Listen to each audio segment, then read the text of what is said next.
Hello दोस्तों, welcome करता हूं मैं आपको आपके अपने यूट्यूब चैनल सिविल इंजीनियर एफबीएच में। तो दोस्तों, जो हमारी आज की वीडियो है इसमें हम जो है पाइप फ्लो के बारे में डिस्कस करने वाले हैं। तो यहाँ पर आप देख सकते हैं कि पाइप फ्लो हमारे पास क्या होता है। पाइप फ्लो होता है अगर हमारे पास फ्लो जो है वो अंडर प्रेशर जो है फ्लो हो रहा है, तो उसे हम पाइप फ्लो कहते हैं। तो यहाँ पर मैं आपको एक सिंपल डिफरेंस दिखा देता हूँ कि अगर हमारे पास ओपन चैनल फ्लो होता है, फॉर एग्जांपल हमारे पास एक ट्रेपेजॉइडल चैनल है, तो इसमें अगर फ्लो हो रहा है तो वो जो है वो अंडर एटमॉस्फेरिक प्रेशर, उस पर एटमॉस्फेरिक प्रेशर लग रहा होता है। लेकिन अगर हमारे पास एक पाइप है जो कि फुल जो है फुल सप्लाई, मतलब इस ये जो है फुली इसमें जो है फ्लो हो रहा है, तो उस वक्त जो है अंडर प्रेशर फ्लो हो रहा होता है, तो उसी को हम पाइप फ्लो कहते हैं। तो पाइप फ्लो में आपको ये याद रखना है कि अंडर प्रेशर जो है वो फ्लो हो रहा होता है, वहां पर एटमॉस्फेरिक प्रेशर नहीं लग रहा होता है।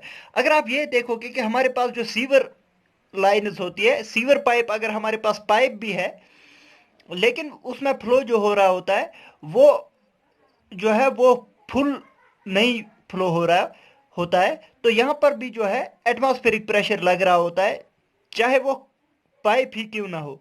तो वो जो सीवर लाइन में जो हमारे पास फ्लो होता है वो जनरली क्या होता है, वो भी हमारे पास ओपन चैनल फ्लो ही उसे भी कहा जाता है, क्योंकि उसमें जो है उसमें एटमॉस्फेरिक प्रेशर लग रहा होता है। तो पाइप फ्लो क्या होता है, जिसमें अंडर प्रेशर जो है हमारा फ्लो कर जाएगा। तो नेक्स्ट आ जाते हैं, इसके बाद आ जाते हैं हम रिनॉल्ड्स नंबर क्या होता है। तो रिनॉल्ड्स नंबर अगर आपको पता है, रिनॉल्ड्स नंबर होता है हमारे पास inertial force upon viscous force. तो आपको ये याद रखना है, कभी आपसे पूछा जाता है कि जो हमारे पास रिनॉल्ड्स नंबर होता है वो किसके इक्वल होता है, तो वो होता है inertial force upon viscous force. तो इसका जो जब हम डेरिवेशन करते हैं तो रिनॉल्ड्स नंबर रो वी एल अपॉन म्यू के इक्वल आ जाता है हमारे पास। तो रिनॉल्ड्स नंबर जो है वो rho V L upon mu, rho density, V velocity, L जो है लेंथ, और म्यू जो है ये होती है हमारे पास डायनेमिक विस्कोसिटी। तो ये चीजें जो है आपको याद रखनी है। रिनॉल्ड्स नंबर रो वी एल अपॉन म्यू के इक्वल होती है। लेकिन जब हम पाइप फ्लो के केस में देखते हैं तो यहां पर ये जो एल होता है ये कैरेक्टरिस्टिक लेंथ होती है, एल सी हम इसे कहते हैं, कैरेक्टरिस्टिक लेंथ, कैरेक्टरिस्टिक लेंथ। तो आपको कैरेक्टरिस्टिक लेंथ आपको याद रखना है कि कैरेक्टरिस्टिक लेंथ जो होता है ये होता है 4 times A C, area of cross section, upon P. 4 AC upon P जो है कैरेक्टरिस्टिक लेंथ के इक्वल होता है। तो कैरेक्टरिस्टिक लेंथ आपको जनरली याद रखना है, कैरेक्टरिस्टिक लेंथ जो है हमारे पास डी के इक्वल होता है इन केस ऑफ पाइप्स। जो हमारे पास पाइप्स होती है, पाइप्स के केस में हमारे पास कैरेक्टरिस्टिक लेंथ जो है वो डी के इक्वल होती है। इसीलिए हम रिनॉल्ड्स नंबर जब भी याद रखते हैं तो वो हम रो वी डी अपॉन म्यू लिखते हैं। तो आपने ये देखा होगा, आपने ये याद रखा होगा, लेकिन एक्चुअल फार्मूला जो है वो ये होता है रो वी एल अपॉन म्यू। तो यहाँ पर एल जो है वो कैरेक्टरिस्टिक लेंथ होती है। तो कैरेक्टरिस्टिक लेंथ जब हम निकालते हैं इन केस ऑफ पाइप फ्लो, वो कैरेक्टरिस्टिक लेंथ डी के इक्वल होती है। इसीलिए हमारे पास रिनॉल्ड्स नंबर जो है रो वी डी अपॉन म्यू के इक्वल होती है। तो ये रिनॉल्ड्स नंबर हम क्यों यहाँ पर पढ़ रहे हैं, हालांकि ये जो है हमें डिफरेंट टाइप्स ऑफ नंबर्स पढ़ने हैं, रिनॉल्ड्स नंबर, फ्रॉड्स नंबर वगैरह जो है ये हमें आगे पढ़ने हैं जब हम डायमेंशनल फ्लो पढ़ेंगे, तो वहां पर हमें पढ़ना है। लेकिन यहाँ पर रिनॉल्ड्स नंबर की इंपॉर्टेंस क्या होती है तो ये हम देखेंगे। For pipe flow Reynolds number is equal to rho V D upon mu, क्योंकि कैरेक्टरिस्टिक लेंथ जो है वो डी होती है in case of pipe flow. अब आ जाते हैं नेक्स्ट है हमारे पास पाइप फ्लो के लिए। आप देख सकते हैं अगर रिनॉल्ड्स नंबर जो है 2000 से कम होता है तो उसे हम लेमिनार फ्लो कहते हैं। बहुत बार ऑब्जेक्टिव इससे पूछा जाता है। रिनॉल्ड्स नंबर अगर 2000 टू 4000 है तो ट्रांजिशन फ्लो कहा जाता है, और रिनॉल्ड्स नंबर अगर हमारे पास 4000 से ज्यादा है तो उसे हम टर्बुलेंट फ्लो कहते हैं। ये पाइप फ्लो के केस में होता है। लेकिन अगर हमारे पास ओपन चैनल फ्लो है, ओपन चैनल फ्लो के लिए भी आप यहां पर याद रखना, रिनॉल्ड्स नंबर अगर 500 से कम है तो उसे लैमिनार फ्लो कहा जाता है।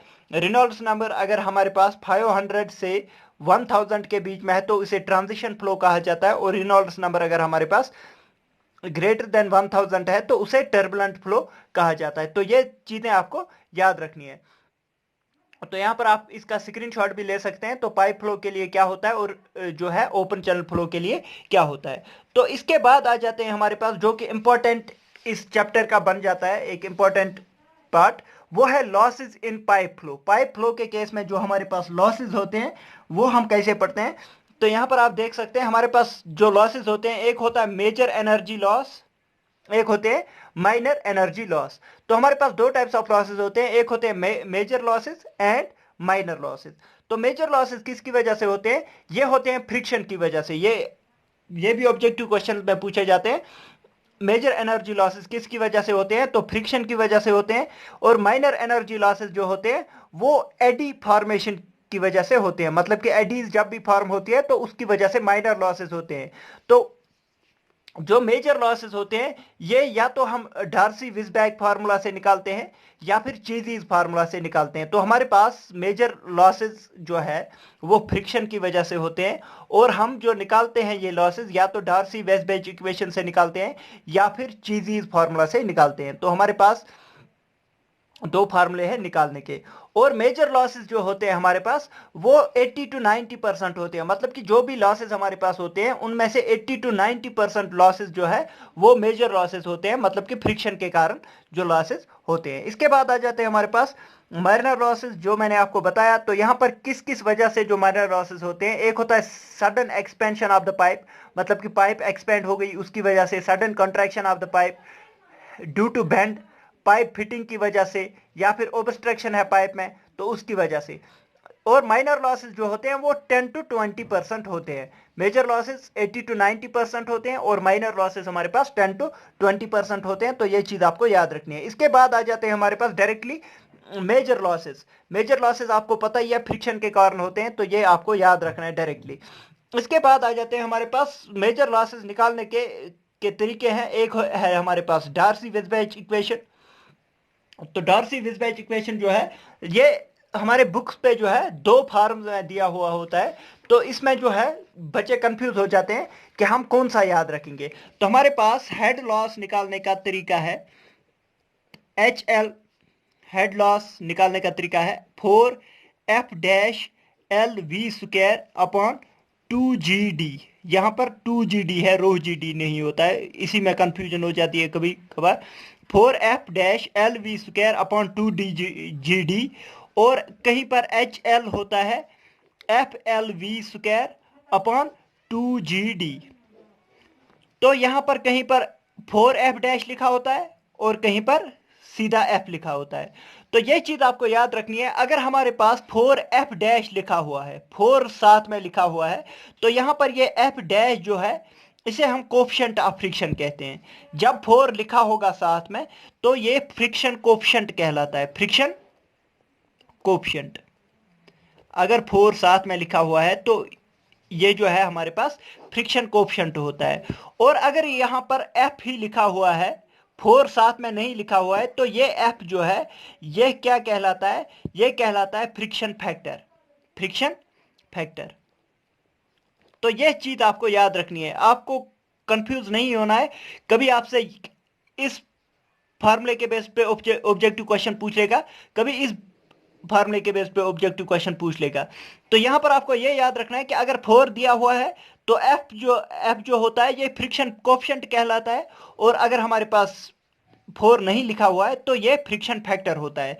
तो इसी में कंफ्यूजन होती है। और आपको यह याद रखना है कि फ्रिक्शन फैक्टर जो है वो 4 टाइम्स फ्रिक्शन कोफिशिएंट के इक्वल होता है। डायरेक्टली इसी से आप ये भी निकाल सकते हैं, मतलब कि फ्रिक्शन फैक्टर की जगह जो है 4 टाइम्स फ्रिक्शन कोफिशिएंट निकालेंगे तो हमारे पास ये फार्मूला आ जाएगा। तो इसमें कंफ्यूज नहीं होना है। तो यहाँ पर फ्रिक्शन फैक्टर होता है और यहाँ पर फ्रिक्शन कोफिशिएंट होता है। तो यहाँ पर आप देख सकते हैं हमारे पास HF = 4F-LV² अपॉन 2GD होता है, और F- यहाँ पर है फ्रिक्शन कोफिशिएंट। नेक्स्ट है, अगर इस फॉर्म में लिखेंगे तो यहाँ पर F जो है वो फ्रिक्शन फैक्टर कहलाता है। जो हमारे पास फ्रिक्शन फैक्टर होता है वो 4 टाइम्स फ्रिक्शन कोफिशिएंट के इक्वल होता है। तो अब आ जाते हैं हमारे पास नेक्स्ट जो है हमारे पास, नेक्स्ट है हमारे पास, यहां पर आप देख सकते हैं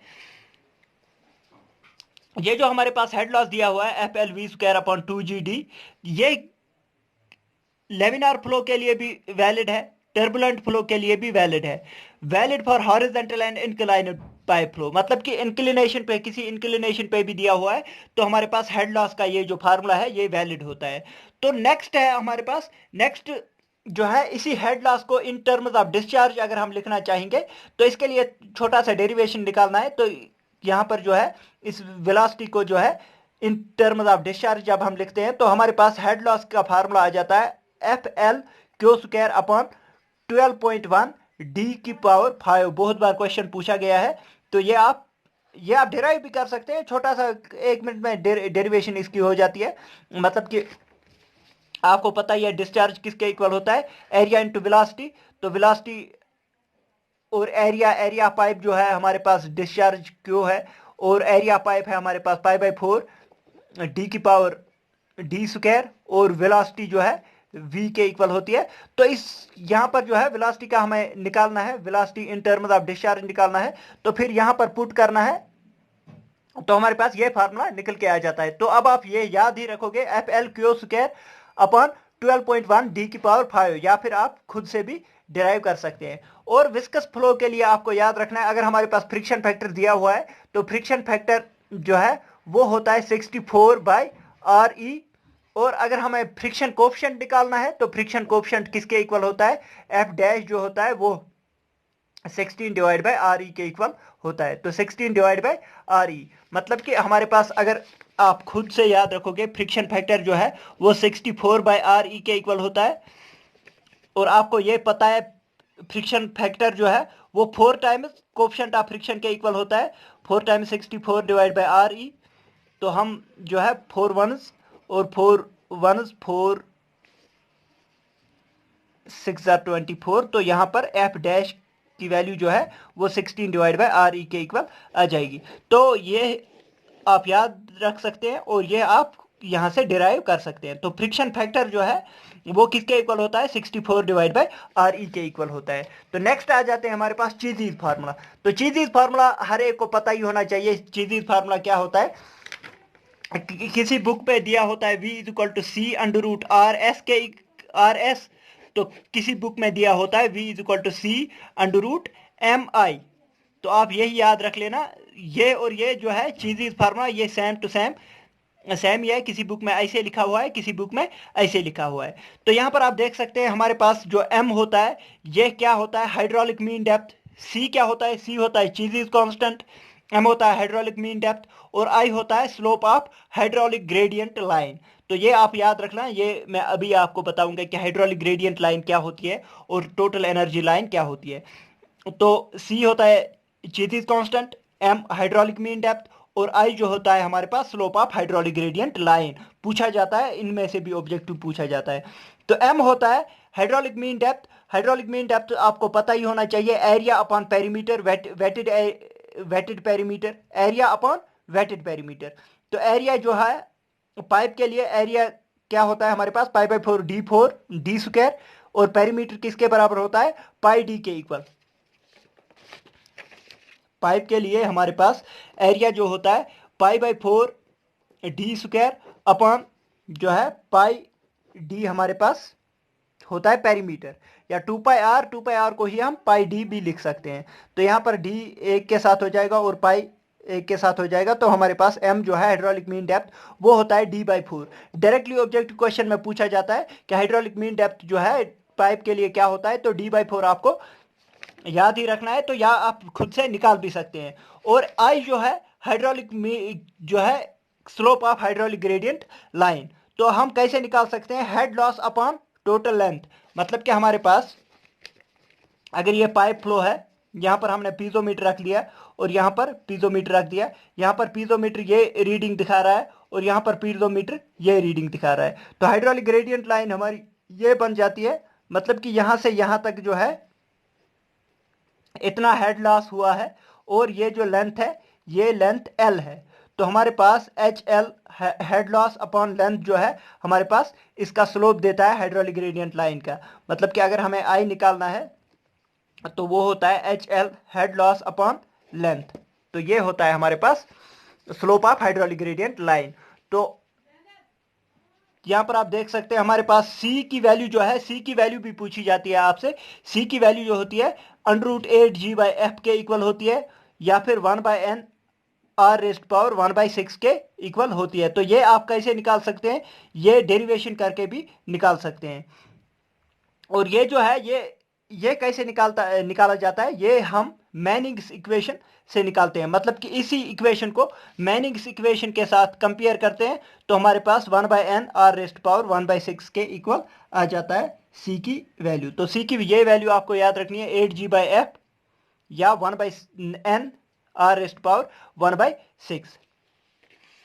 तो इसके बाद आ जाते हैं हमारे पास, ये हम डिस्कस कर रहे थे मेजर लॉसेस के बारे में। अब हमारे पास आ जाते हैं माइनर लॉसेस। माइनर लॉसेस आप देख सकते हैं यहाँ पर। माइनर लॉसेस किसकी वजह से हो जाते हैं, मैंने आपको अभी बताया कि एडीज फॉर्मेशन हो जाती है, तो उसी वजह से हमारे पास जो है माइनर लॉसेस बन जाते हैं। The loss of energy due to the change of velocity of the flowing fluid in the magnitude and direction is called as minor losses. तो माइनर लॉसेस क्या होते हैं, अगर वेलोसिटी हमारी चेंज हो रही है, जो फ्लोइंग फ्लूइड है उसकी वेलोसिटी अगर चेंज हो रही है, तो उसी को हम क्या कहते हैं, उसी से माइनर लॉसेस हो जाते हैं। तो माइनर लॉसेस मैंने आपको बताया है डिफरेंट जो है डिफरेंट टाइप्स ऑफ लॉसेस होते हैं। एक होता है loss due to sudden enlargement. मतलब कि अगर हमारे पास पाइप है, ये हमारे पास पाइप है, तो ये इसी को हम सडनली इनलार्ज कर देते हैं, तो उसकी वजह से अगर लॉसेस हो रहे हैं तो उसे कहते हैं सडन इनलार्जमेंट की वजह से लॉसेस होना। तो अगर हम यहाँ पर एक सेक्शन 1 ले रहे हैं और यहाँ पर सेक्शन 2 ले रहे हैं, तो हमारे पास हेड लॉस किसके इक्वल होता है, वेलोसिटी एट 1, मतलब कि यहाँ पर वेलोसिटी v1 है और यहाँ पर वेलोसिटी v2 है। Velocity at v1 minus v2 whole square upon 2g, ये फार्मूला आपको याद रखना है, v1 minus v2 whole square upon 2g। तो वेलोसिटी v1 क्या होती है, वेलोसिटी इन स्मॉलर पाइप, और v2 क्या है, velocity in larger pipe. v1 minus v2 whole square divide by 2g, या फिर हेड लॉस को हम ऐसे भी लिख सकते हैं v1 square upon 2g 1 minus a1/a2 whole square. तो यहाँ पर आप देख सकते हैं ये हमारे पास फार्मूला, ये याद रखना है आपको, यही वाला फार्मूला आप याद रख सकते हैं और ये आप खुद से डिराइव कर सकते हैं। तो यहाँ पर आपको मैं दिखाऊंगा कि लॉसेस कैसे होते हैं। यहाँ पर ये जो फ्लो हो रहा है, तो यहाँ पर फ्लो जब हो जाएगा तो ये कुछ ऐसे हो जाएगा, फ्लो कुछ ऐसे हो जाएगा, यहाँ पर ऐसे फ्लो हो जाएगा, और यहाँ पर जो है एडीज फॉर्मेशन हो जाती है। मतलब कि यहाँ पर ये वाटर जो है, यहाँ पर एडीज फॉर्मेशन हो जाती है। एडीज आपको पता ही होंगी, जो वाटर गोल गोल घूमता है, तो उसकी वजह से, एडीज की वजह से हमारे पास हेड लॉस हो जाता है। तो वो किसके इक्वल होता है, v1 minus v2 whole square divide by 2g। Head loss होता है v1 minus v2 whole square divide by 2g। इसके बाद आ जाते हैं हमारे पास head loss due to the sudden contraction. तो कॉन्ट्रैक्शन की वजह से हमारे पास हेड लॉस क्या होते हैं, तो हेड लॉस जो ड्यू टू कॉन्ट्रैक्शन जो है, ये actually head loss due to expansion की वजह से ही होते हैं। तो यहाँ पर आप देख सकते हैं हेड लॉस जो कॉन्ट्रैक्शन की वजह से होते हैं, ये हम एक्चुअल में मान के चलते हैं कि ये head loss due to expansion से ही हो रहा है। तो कैसे ही हो रहा है, यहां पर आप देख सकते हैं जब फ्लो हो जाएगा तो वो कुछ ये डायरेक्शन ले लेगा। तो यहां पर आप देख सकते हैं, यहां पर जो है मिनिमम एरिया ऑफ फ्लो होता है, उसे हम वेना कॉन्ट्रैक्टा कहते हैं। तो वेना कॉन्ट्रैक्टा की वजह के बाद जो है फ्लो जो है वो सडनली एक्सपेंड करने लगता है। जब फ्लो सडनली एक्सपेंड करने लगेगा तो वहां पर जो है लॉस ड्यू टू एक्सपेंशन हो जाएगा, लेकिन एक्चुअल में ये लॉस जो है कॉन्ट्रैक्शन की वजह से हो रहा है, लेकिन यहां पर वेना कॉन्ट्रैक्टर के बाद जो है एक्सपेंशन की वजह से हमें दिखेगा।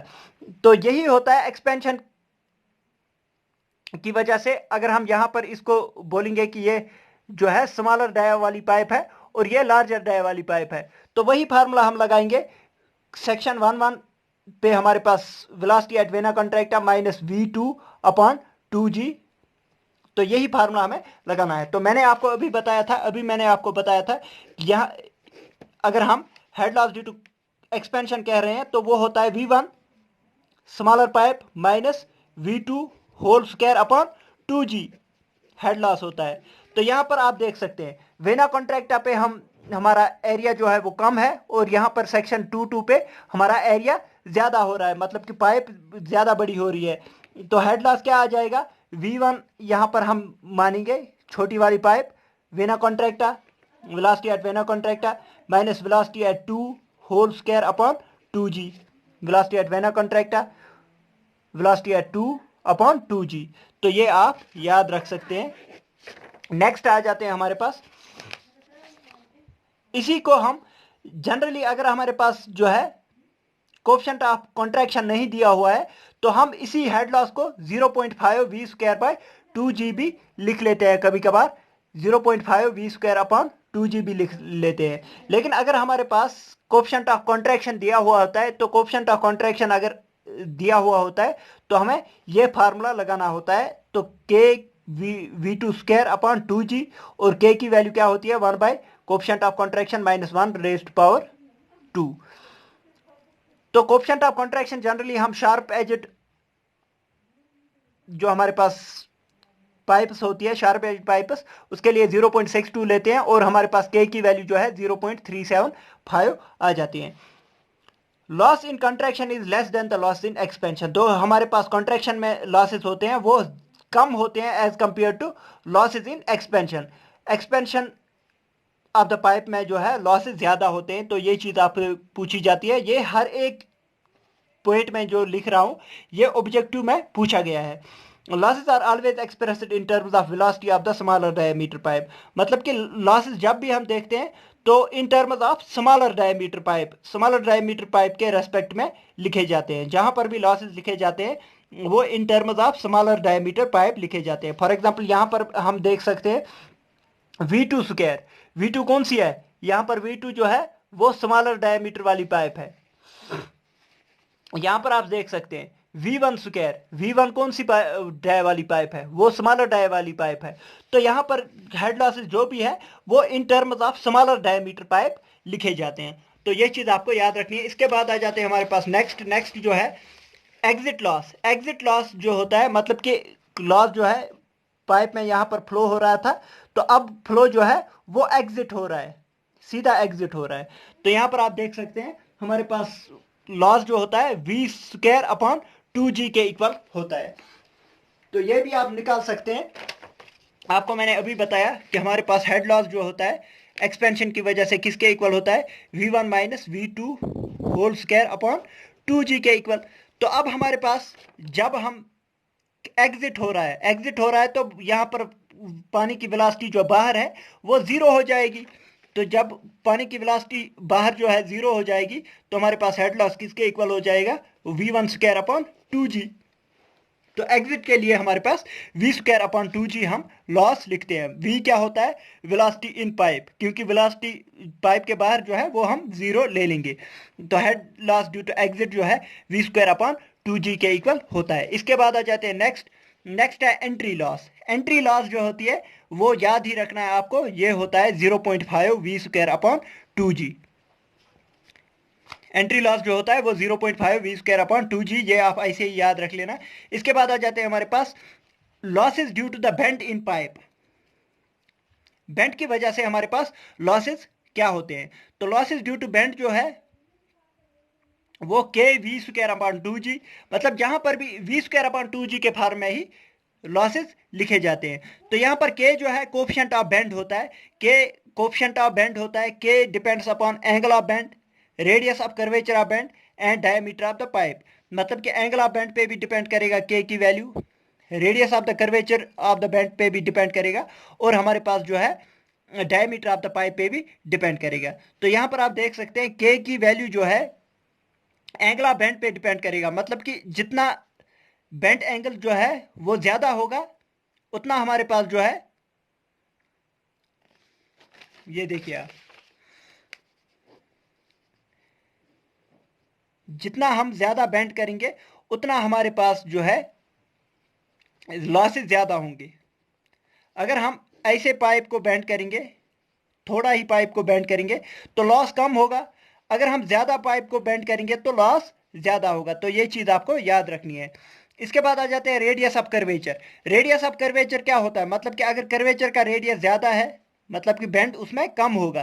रेडियस ऑफ कर्वेचर अगर ज्यादा है तो हमारे पास लॉसेस कम होंगे, और रेडियस ऑफ कर्वेचर अगर कम है हमारे पास तो लॉसेस ज्यादा होंगे। रेडियस ऑफ कर्वेचर कम होने का मतलब कि हमारे पास शार्प जो है कर्व दिया हुआ है, तभी रेडियस ऑफ कर्वेचर कम आ जाएगा। रेडियस ऑफ कर्वेचर कम हुआ तो लॉसेस ज्यादा होंगे। तो ये चीज आपको याद रखनी है, पूछी जाती है। नेक्स्ट आ जाते हैं losses due to pipe fitting. Pipe fitting की वजह से हमारे पास जो लॉसेस होते हैं उसके लिए भी के वी स्क्वायर अपॉन 2g, लेकिन स्टैंडर्ड टी के लिए हम के की वैल्यू 1.8 लेते हैं, स्टैंडर्ड एल्बो के लिए 0.9, 45 डिग्री एल्बो के लिए 0.4। ये उतना इंपॉर्टेंट नहीं है क्योंकि ज़्यादा कम चांसेस है पूछने के। गेट वैल्यू के लिए आप के की वैल्यू जो है वो 5.6 ले सकते हैं, और फुट वैल्यू जो है यूज्ड इन पंप्स जो है उसके लिए 1.5 होती है ये वैल्यू। थोड़ा आइडिया होना चाहिए आपको इन वैल्यूज़ के बारे में। तो यही होता है, हेड लॉस होता है के वी स्क्वायर अपॉन 2g। तो ये थे लॉसेस जो हम मेजर लॉसेस और माइनर लॉसेस पढ़ते हैं इन केस ऑफ पाइप फ्लो। तो इसके बाद आ जाते हैं हमारे पास जो इंपॉर्टेंट टॉपिक है वो है hydraulic gradient line and total energy line. तो इसके लिए मैं एक सेपरेट वीडियो बनाऊंगा, इस वीडियो के बाद ही एक सेपरेट वीडियो आ जाएगी जिसमें मैं hydraulic gradient line and total energy line के बारे में डिस्कस करूंगा। तो दोस्तों अगर आपको वीडियो आज की पसंद आई है, वीडियो को लाइक कीजिए, शेयर कीजिए अपने दोस्तों के साथ, और सब्सक्राइब कीजिए हमारे चैनल सिविल इंजीनियर FBH को। थैंक यू दोस्तों, thank you for watching the video.